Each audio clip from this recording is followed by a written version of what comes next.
Hola, ¿qué tal amigas, amigos televidentes en Extra Plus? Un gusto saludarles, darles la bienvenida a esta edición Sumando Vigores. Conversamos hoy acerca de la pandemia, el COVID, sus nuevas variantes y cómo estas están afectando. Y vamos a hablar especialmente de la niñez con el doctor Gustavo Adolfo Romero, médico y cirujano especialista en pediatría. Muchas gracias por estar con nosotros. Buenos días, muchas gracias por invitarme el día de hoy. A ver, una cosa tal vez que es importante y recalcarle, el COVID vino para quedarse. Realmente sí.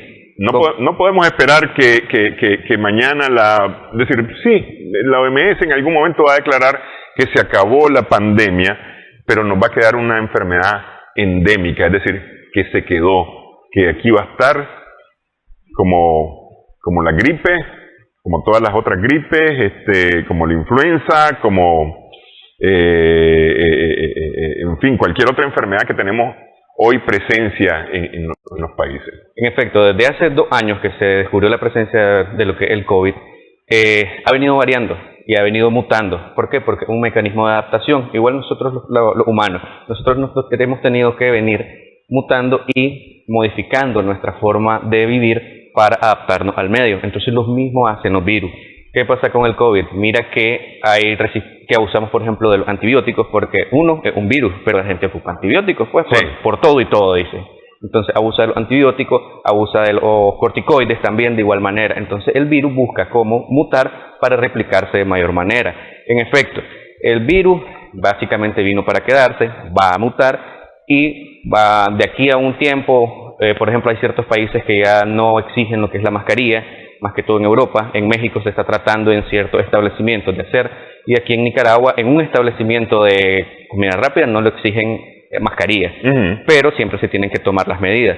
Tenemos que recordar que los virus van a mutar. Por ejemplo, la influenza hace unos 5 años atrás también fue sonada, el famoso H1N1, la vacunación, no vimos tantos estragos porque estábamos preparados, pero de igual manera vino para quedarse y todavía en esta época del año es bastante endémico lo que es la influenza. Es decir, en este momento tenemos gripe común, tenemos influenza, tenemos COVID y algunas otras afecciones del tracto respiratorio, que es donde actúan estas, porque nos vamos a referir solamente a estas, ¿no?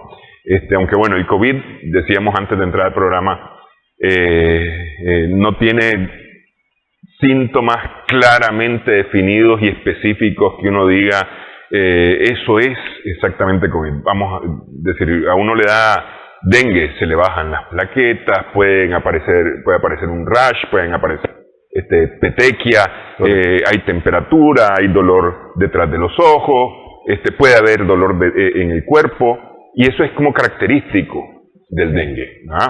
En el COVID puede aparecer inclusive cualquiera de estos otros síntomas. ¿Ves? No sé si las petequias, pero sí cualquiera de estos otros síntomas puede aparecer, ¿no?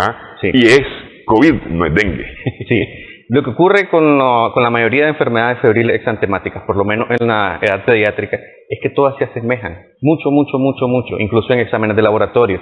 Por ejemplo, lo que el dengue puede bajar lo que son glóbulos blancos y plaquetas. Lo que es la influenza, de igual manera, lo puede producir en ciertos días de la enfermedad, y ambos van a cursar con síntomas bastante similares. Lo que es el COVID como tal en edad pediátrica, pues como se han ido modificando las variantes o han ido mutando, los síntomas van cambiando. Hoy en día puede haber una faringoamigdalitis en los niños y es COVID. Puede haber una neumonía por COVID, puede haber una infección de vías urinarias por COVID, puede haber diarrea por COVID. Es decir, en los niños es más florido, no es como nosotros los adultos, que usualmente estos son los síntomas respiratorios y ya. Pero hay casos descritos que, por ejemplo, un paciente llega por lumbalgia y es diagnosticado por COVID. Claro, en ese tiempo que lo diagnosticaron a ese paciente, estamos hablando de que el COVID estaba todavía más contagioso y eran las primeras olas meramente. Ahora, igual que pueden ser, porque, a ver, yo no quiero despertar exactamente la alarma, sino más bien llamar la atención para prevenir. Igual que cualquiera de estos síntomas podría ser COVID, ¿no? Y la única manera de determinarlo es mediante un examen específico. Podría también no ser COVID, es decir, porque el examen podría dar negativo. Es decir, la única manera de determinar si es o no es COVID es haciendo el examen. En efecto, es realizando lo que es el PCR. Que polimerasa... Reacción en cadena de la polimerasa. Es correcto, reacción en cadena de la polimerasa. PCR, por sus siglas en inglés.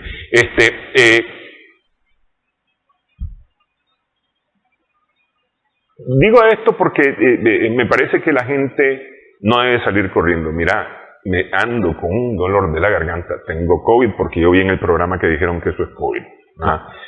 Tampoco es ir en carrera y además jalándose los pelos y ya con alta preocupación, porque decir, esto hay que tratarlo, y por eso comencé diciendo yo, esto vino para quedarse, es decir, vamos a convivir con COVID de aquí hasta que por alguna extraña razón desaparezca el virus, porque hay virus que han desaparecido, pues, es decir, que se han logrado erradicar. Este es el caso de la poliomielitis, por ejemplo, que prácticamente está erradicado del mundo porque apareció un brote por allá, creo que en África, me parece. En Estados Unidos también, por los movimientos antivacunas.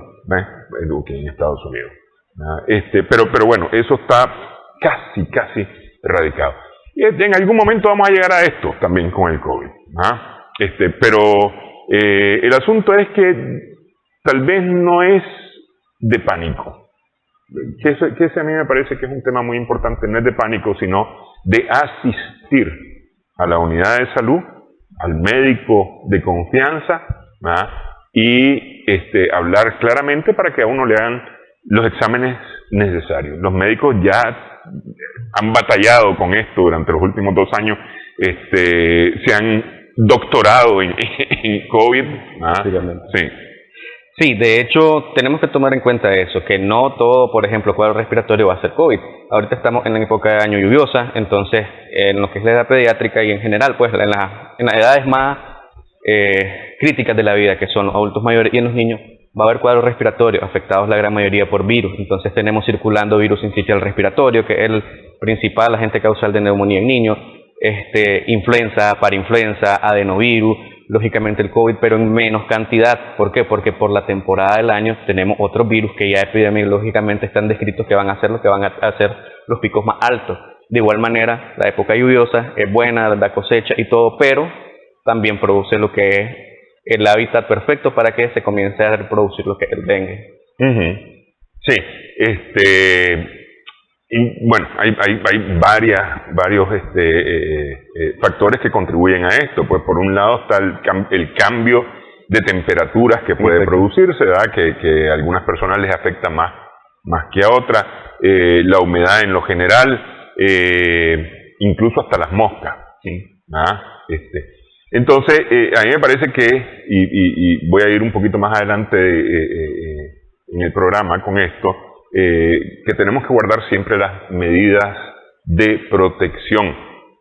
Tal vez en algún momento nos vamos a quitar la mascarilla, pero hay otras que son tan importantes que no debemos de olvidar. Sobre ellas vamos a regresar cuando empezó el COVID en el 2020, en los primeros casos, se trataba de una afección respiratoria muy severa, que podía complicarse al grado de producir la muerte.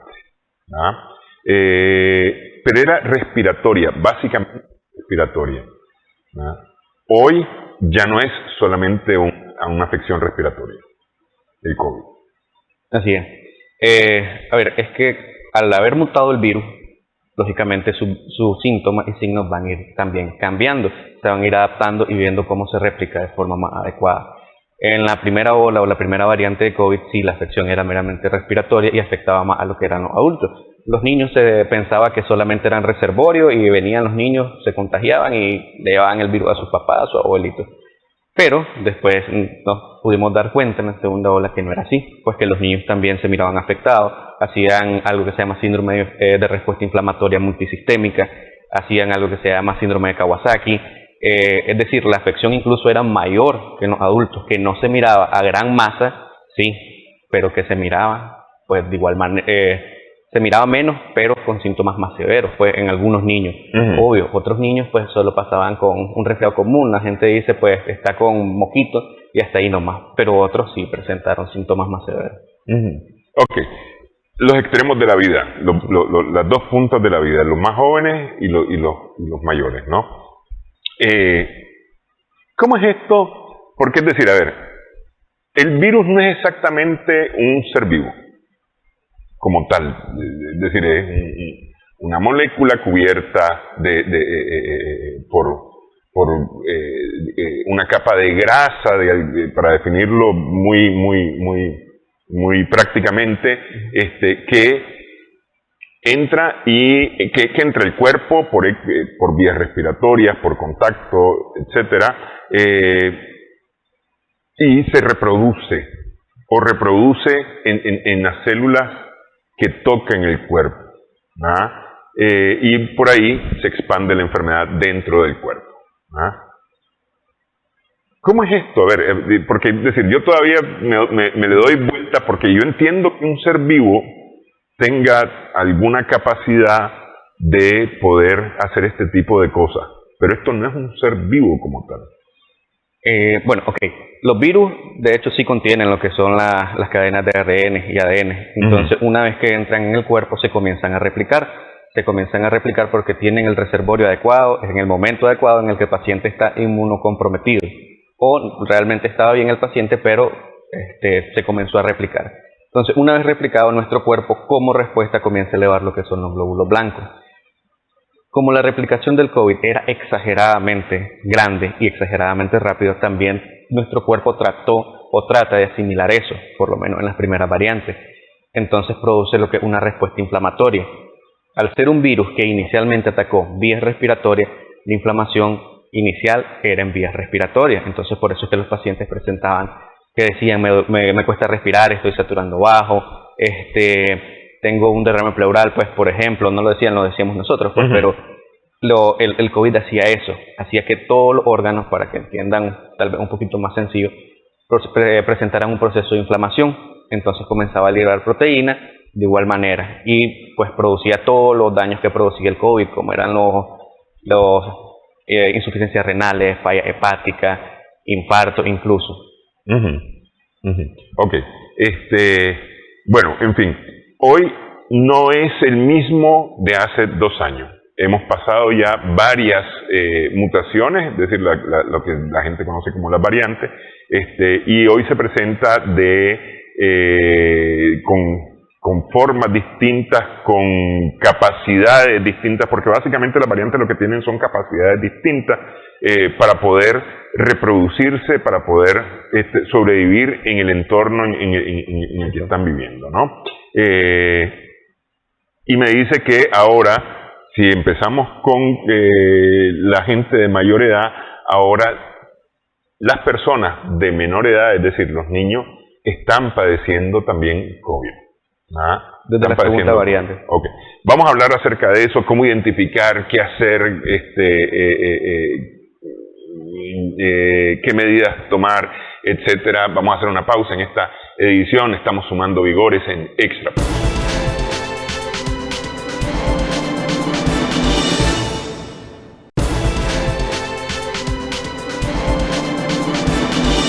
Continuamos sumando vigores en Extra Plus. Estamos hablando del COVID, sus variantes y específicamente sus efectos en los menores de edad, en los niños, con el doctor Gustavo Adolfo Romero, médico pediatra. Muy bien. Entonces, ahora se está viendo tal vez más efectos que antes en los niños, porque los niños de alguna manera fueron asintomáticos en los primeros casos, o lo pasaban muy bien con las primeras variantes del COVID, no tenían mayores problemas en lo general. Ahora sí están resintiendo estas nuevas variantes. Sí, de hecho, desde una variante previa a lo que es Omicron, los niños habían estado con bastantes síntomas, eran los más afectados, incluso los adultos no pasaban más de una gripe común, pero pues actualmente realmente los casos que nosotros miramos en pacientes pediátricos ya son mucho menos, porque uno, ayuda a la vacunación, y dos, los niños han estado expuestos en algún momento en estos 2 años del COVID, entonces ellos desarrollan lo que es una inmunidad natural, y tenemos que tomar en cuenta, como hablábamos anteriormente, lo que es la inmunización en rebaño, que también... Sí, de inmunización de rebaño. Ok, pero sí, a ver, porque por ejemplo hablamos de ciertos síntomas que ahora los adultos no presentan, Sí. Y sí los están presentando los niños. Sí, es que, a ver, es más común que un niño presente una faringoamigdalitis que un adulto. Es más común que un niño presente, por ejemplo, una diarrea, un vómito, que un adulto. Entonces, son los cuadros o los síntomas que pueden presentar los niños que pueden llegar a tener afección por COVID. Pueden ser desde síntomas leves, solo como una rinorrea, que es decir, mosquito transparente, rinorrea hialina, o puede ser una neumonía incluso. Pero, vuelvo y repito, actualmente los síntomas y los casos en niños son menos, pero porque tenemos que tomar en cuenta que hay otros virus circulantes, y la inmunización meramente que ha ayudado bastante.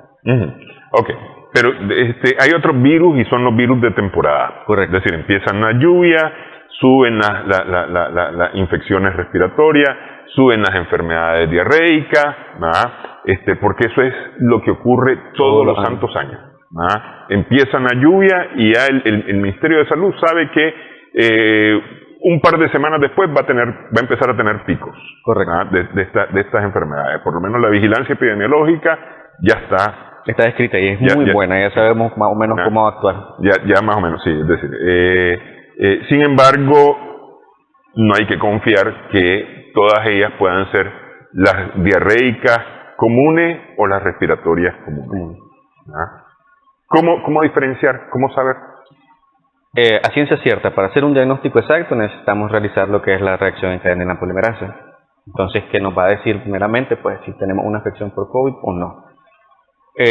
Lo otro realmente con la clínica es bastante inespecífico, porque era lo que hablábamos, el COVID tiene la peculiaridad de que sus síntomas son parecidos al de muchas otras enfermedades. Entonces, si bien curso con fiebre, pero también con una gastroenteritis voy a cursar con fiebre. Curso con diarrea, en la gastroenteritis también. Curso con vómito, un reflujo también, pues por ejemplo. Curso con dolor de garganta, lo puede dar una faringoamigdalitis común y silvestre. Pero en ciencia cierta, para hacer el diagnóstico necesitamos lo que es la reacción en cadena de la polimerasa, porque incluso los otros exámenes como el PCR, procalcitonina, son bastante inespecíficos. Solo nos dicen, hay un proceso inflamatorio en el cuerpo, hay que tratarlo, tu cuerpo lo está combatiendo. No es bastante característico para decir es COVID. Anteriormente se ocupaban lo que son algunos algoritmos que se fueron postulando para el diagnóstico de síndrome inflamatorio multisistémico, que es muy diferente a tener una afección por COVID en pediatría. Hagamos de cuenta y caso que tenemos el COVID y como complicación el síndrome inflamatorio multisistémico. Entonces teníamos que, por ejemplo, era la aparición de fiebre por lo menos mayor a 5 días de fiebre persistente, un ganglio linfático único a nivel cervical o a nivel de toda lo que es la cadena ganglionar. En los niños que pensábamos en síndrome de Kawasaki tenían que tener lo que es la lengua enframbuesada, una lengua con unos puntitos rojos meramente, y lo que son los marcadores inflamatorios elevados, por ejemplo, la PCR tenía que estar mayor de 5, procalcitonina mayor a 0.5 y la biometría con los glóbulos blancos aumentados de igual manera. Entonces, era para hacer el diagnóstico de síndrome inflamatorio multisistémico.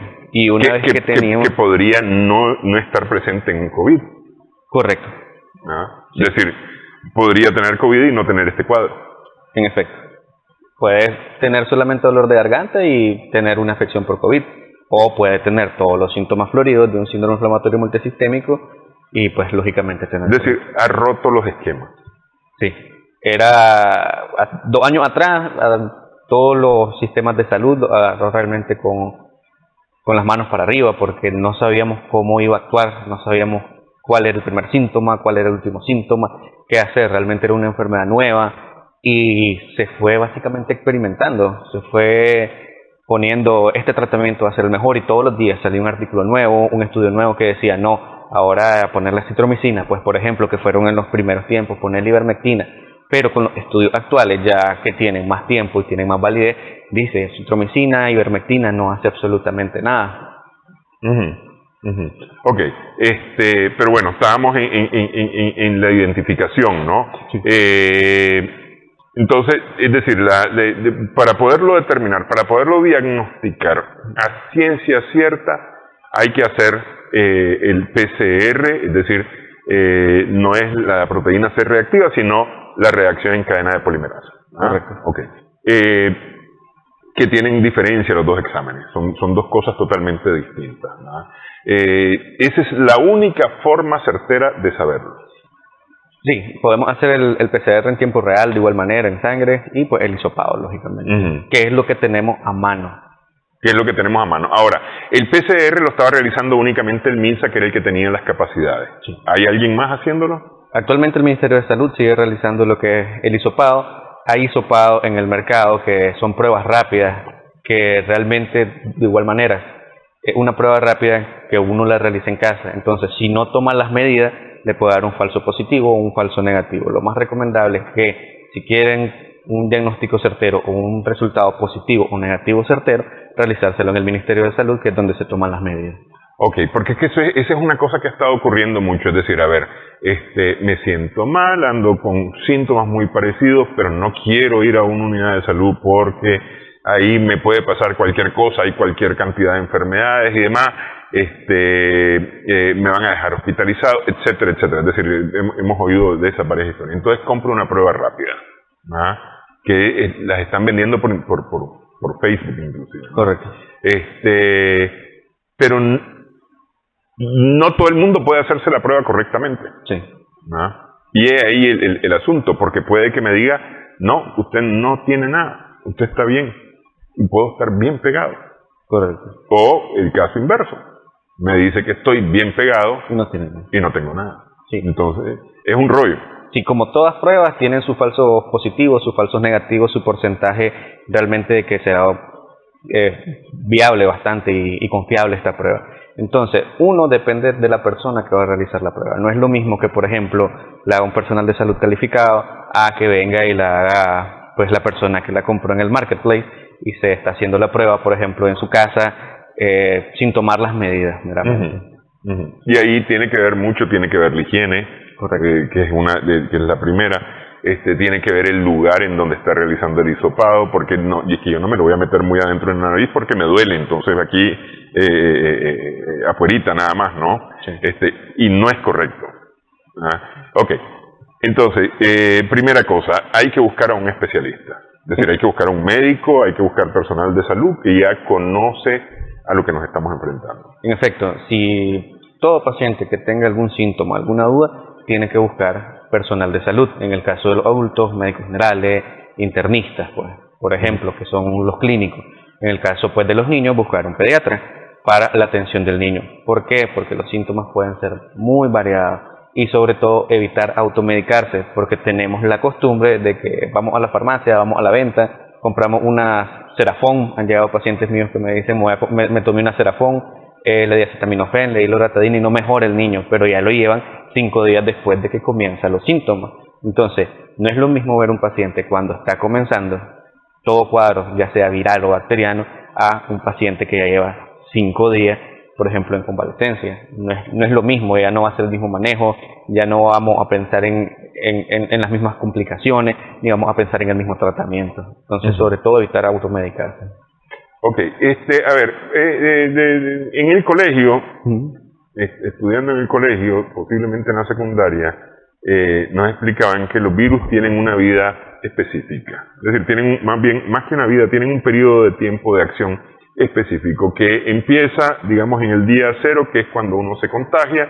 Luego viene el periodo de incubación, se presentan los primeros síntomas, dejan de sentirse los síntomas, pero todavía tenemos presencia del virus en nuestro cuerpo y podemos infectar a otras personas. Es decir, desde el momento de la incubación y dependiendo del tipo de virus, podemos infectar a otras personas prácticamente desde ese momento, y por eso digo dependiendo del tipo de virus, hasta el momento en que deja de ser efectivo ese virus, que más o menos es un periodo de 3 semanas. Aproximadamente, ¿verdad?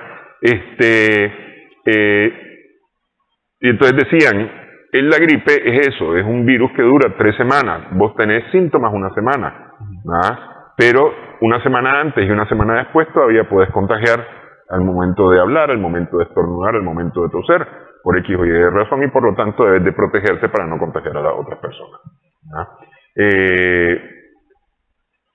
Pero el virus se acaba. Si no te cuidaste bien, es decir, si tenías gripe y te fuiste a mojar, es probable que eso se te complique. Y entonces empieza una neumonía, que es un proceso bacteriano, ya no es virus, ya empieza una bacteria. Pero el virus vivió o estuvo en tu cuerpo 3 semanas. Lo que pasa es que dio paso a que otras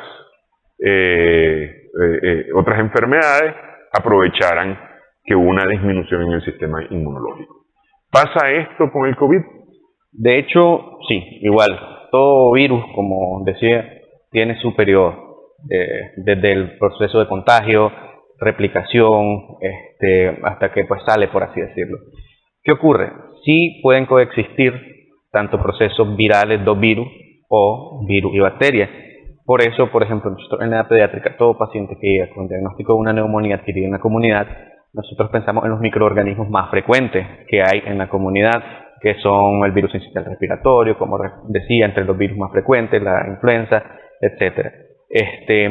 Hasta pensar en microorganismos pues que no son tan comunes. Entonces siempre en los niños se tiene que dar cobertura antimicrobiana, aunque por las imágenes y por exámenes de laboratorio nosotros miremos que orienta a un proceso viral, porque cabe la posibilidad de que coexistan al mismo tiempo un proceso viral y un proceso bacteriano.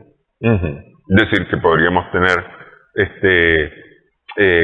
influenza y COVID, por ejemplo. Perfectamente. Se puede tener influenza y COVID, influenza y una afección por virus sincitial respiratorio, influenza y una infección por Streptococcus aureus, por ejemplo. Se puede dar perfectamente. Okay. Vamos a hacer pausa nuevamente en esta edición. Estamos sumando vigores en Extra.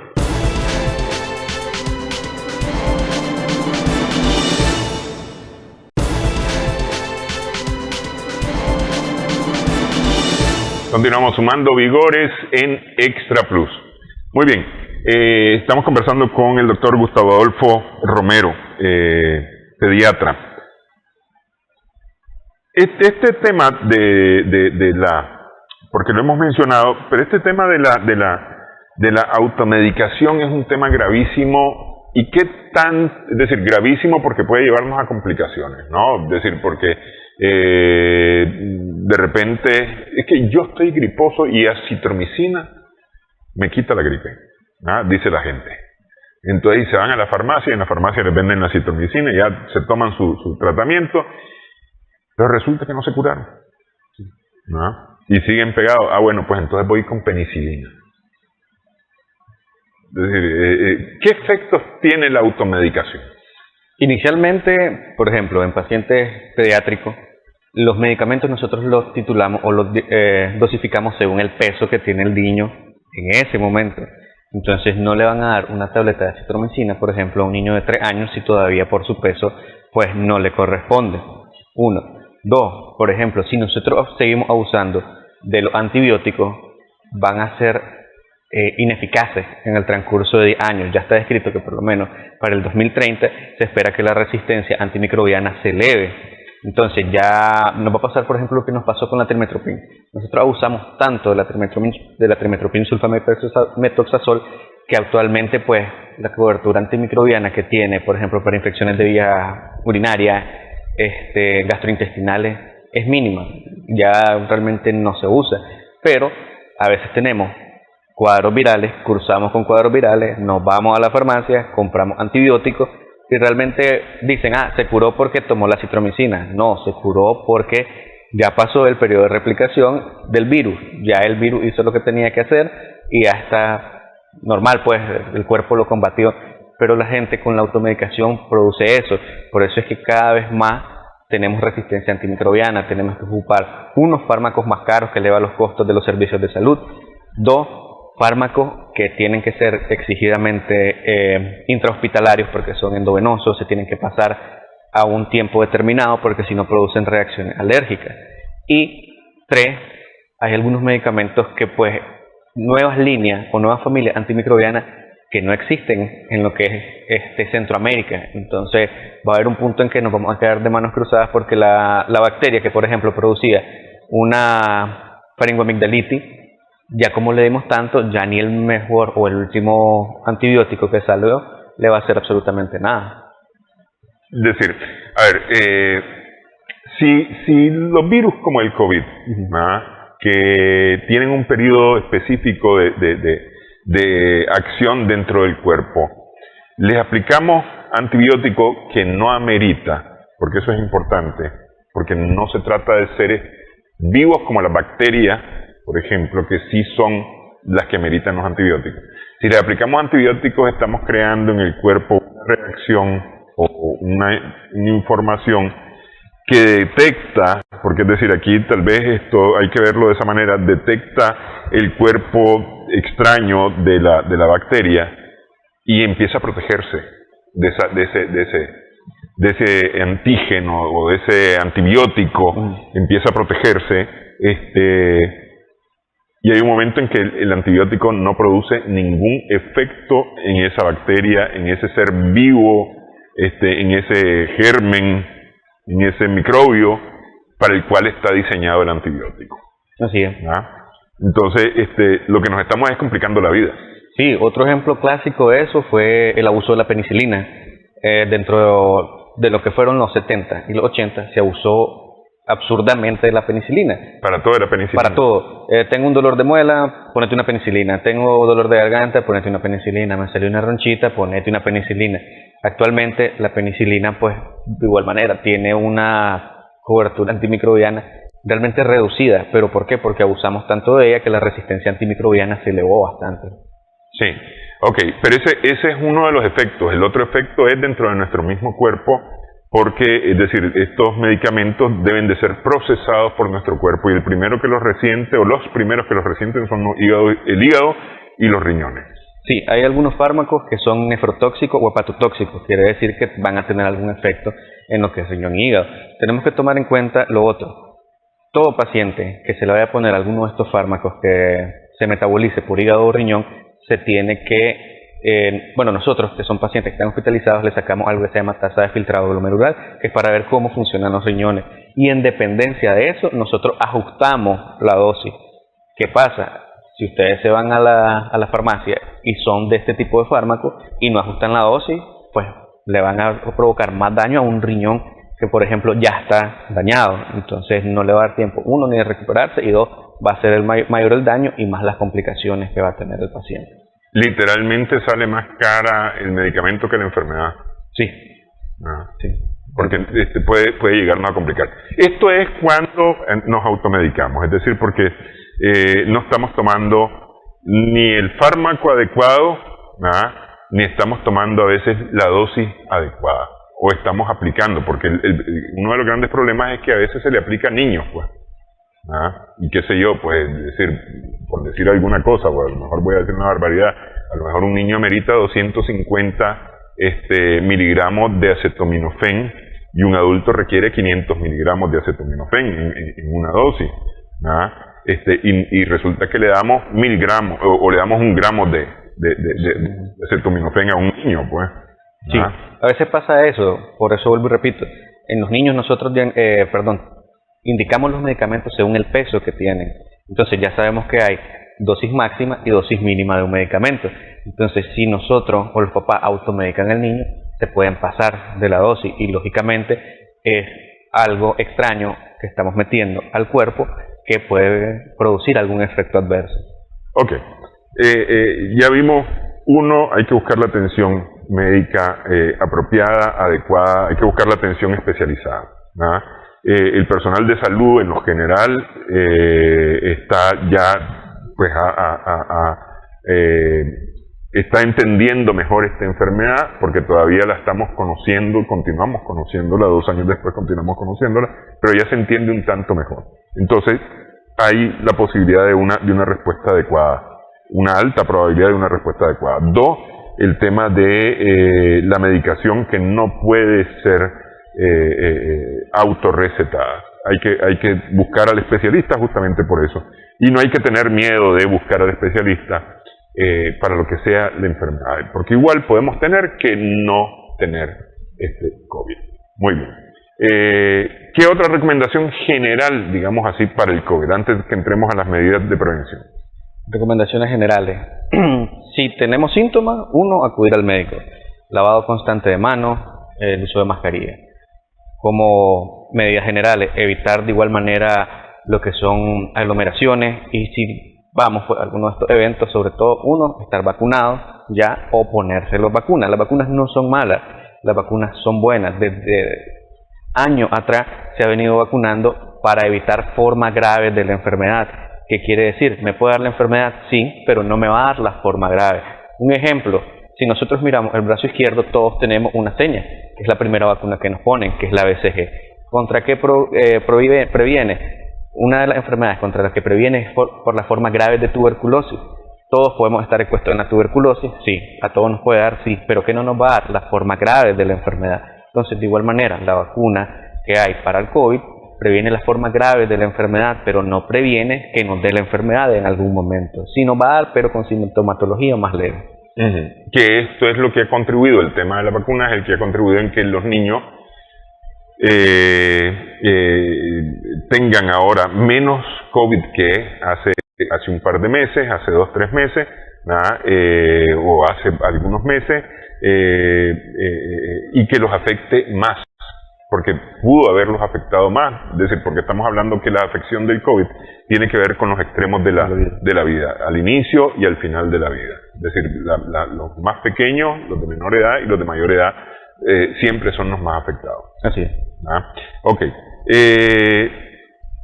El lavado de manos, yo quiero insistir sobre el lavado de manos porque si bien es cierto, hay gente que se ha puesto guantes en estas condiciones, no está, me parece a mí, haciendo las cosas correctamente, porque la idea del guante es que la mano no toque la superficie, es decir, que la piel no entre en contacto con la superficie o con los lugares en donde eventualmente pueda haber el virus. Y no estando en contacto, esa mano en teoría está limpia, y entonces ahí sí me puedo tocar la nariz, me puedo tocar el ojo, me puedo tocar los labios. Esa es la teoría. Pero el problema es que, y eso me pasó a mí una vez, hice un experimento en lo que venía para acá, inconscientemente nos tocamos la cara cualquier cantidad de veces en el día. En un viaje de 20 minutos me toqué yo la cara cerca de 15 veces que supe, es decir, que conscientemente me di cuenta que me estaba tocando la cara. No sé cuántas veces lo habré hecho inconscientemente, pero entonces hay gente que anda con los guantes, y con los guantes se tocan la cara. Claro, su mano puede estar limpia, pero el guante está expuesto, y se tocan la cara. Entonces no están haciendo absolutamente nada con los guantes. Yo creo que hay menos gente ahora usando guantes, pero el guante no es exactamente la protección. El guante es la protección del médico, así, pero no es la protección en la calle. No, incluso a mí me tocó en el supermercado ver a personas que llevaban con guantes y venían, tocaban esto, después tocaban lo otro, tocaban lo otro, tocaban lo otro. Y realmente lo que podían estar haciendo era propagando o más virus o más bacterias. Entonces, después de eso solo venían, se quitaban los guantes, pero ya todo lo que tocaron, si ellos hubieran estado enfermos, lo contaminaron. Entonces ya la persona que llegaba después a tomar, por ejemplo, esa verdura, esa fruta, la tocaba y ya se contaminaba ahí. Sí, esa es una de las cosas. Entonces, el lavado de manos frecuente. El lavado de manos, las manos se lavan antes y después de comer, antes y después de utilizar el baño. En este caso, cuando regresamos a la casa o entramos al trabajo, nos lavamos la mano porque venimos de la calle. Las lavamos cuando están evidentemente sucias. Esos son los momentos en que uno se debe lavar las manos. Cuanto más nos lavemos las manos, con agua y jabón simple, no necesitamos un jabón industrial ni nada por el estilo. Nada de eso, es decir, con jabón simple, es decir, tenemos la ventaja que este virus es débil ante el jabón, no soporta el jabón de alguna manera. Entonces el lavado de manos, eso sí, hay que frotar bien, adecuadamente, pero eso nos va a reducir el riesgo de un contagio. En efecto, el lavado de manos es súper fundamental para evitar no solo el COVID, sino múltiples enfermedades. Entonces, sí, antes de comer, después de comer, antes y después de ir al baño, si están evidentemente sucias las manos, hay que lavarlas. Y ojo, no hay que sustituir el uso del alcohol por el lavado de manos, porque no es lo mismo. Entonces, tenemos que tener lo otro, una técnica adecuada de lavado de manos, porque no solo es venir a echar el jabón y ya, listo, me lavé las manos. No, tenemos que ver una técnica adecuada y realizar una técnica adecuada para lavarnos adecuadamente las manos, porque la OMS recomienda en su técnica de lavado incluso lo que son el lavado de los pulpejos, del primer dedo de la mano ¿Por qué? Porque se sabe que son los dedos o que más nosotros ocupamos o que nosotros, que nosotros ocupamos para... Sí, porque para este es el prensil, lo ocupamos combinado con todos los otros. Sí. Entonces, eso y evitar sustituir el lavado de manos por el uso de jabón. Por el uso de alcohol. Sí, porque hay gente que en vez de lavarse las manos echa alcohol nada más. Sí. Si bien el alcohol tiene su función, pero no necesariamente actúa como actúa el lavado de manos. Es decir, el alcohol es un complementario del lavado de manos. Sí. No es exactamente el sustituto del lavado de las manos, sino un complemento del lavado de las manos. Y efectivamente, no solamente COVID, sino una cantidad de enfermedades. La mayoría de las enfermedades las vamos a evitar con el lavado de manos. Es decir, es una solución tan sencilla. Tan sencilla. Hace, qué sé yo, a inicios de los 90, cuando tuvimos la epidemia de cólera, mandaron justamente el lavado de manos. El lavado de frutas, verduras, todo lo que nos íbamos a comer, pero el lavado de manos. Yo creo que nos lavamos las manos y mientras tuvimos la presencia del cólera, ¿no? O tuvimos ese primer brote de cólera. Después se nos olvidó. Sí. Tuvimos conjuntivitis en algún momento, lavado de manos. Entonces, con temor a la conjuntivitis nos lavamos las manos. Después se nos olvidó. Ojalá que no se nos olvide ahora con el COVID. Ojalá que no se olvide, porque, vuelvo y repito, previene un sinnúmero de enfermedades. Esa acción tan simple, pero tan importante. Bueno, quiero agradecerle, doctor, que haya estado con nosotros en esta edición. A ustedes por invitarme. Cómo no. Muchas gracias. El doctor Gustavo Adolfo Romero.